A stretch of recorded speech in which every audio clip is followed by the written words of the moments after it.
When I was a non-believer, one of my dislikes of Christianity was that Christianity is ignorant. I didn't like the form of faith that emphasized faith. But now that it has been over a decade since I entered religion, I desperately realize that there is no end to its depth in Christian faith, theology, philosophy, and doctrine.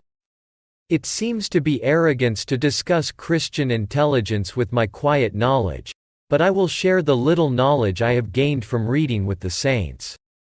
1. Knowledge spoke in Christianity. Only shall we grow up in the grace of the Lord Jesus Christ and the knowledge of Him, for the glory will be with Him now and forever. 1 Peter chapter 3 verse 18. Starting the beginning of John Calvin's masterpiece, Christian Coercion, which established the theological cornerstone of religious reform, a proposition on knowledge is significant. The author says that almost every wisdom we have has two kinds of knowledge: knowledge of God, and knowledge of ourselves, which is an inseparable relationship, out of order. So he said, obviously, unless you first stare in God's face, and then until you carefully examine yourself, you never have a true knowledge of yourself. Puritan theologian Jonathan Edwards says that there are two kinds of knowledge of God's truth. That is, personal knowledge and practical knowledge. The author refers to these two pieces of knowledge as original knowledge, and the latter as spiritual knowledge. These two are not exclusive to each other either.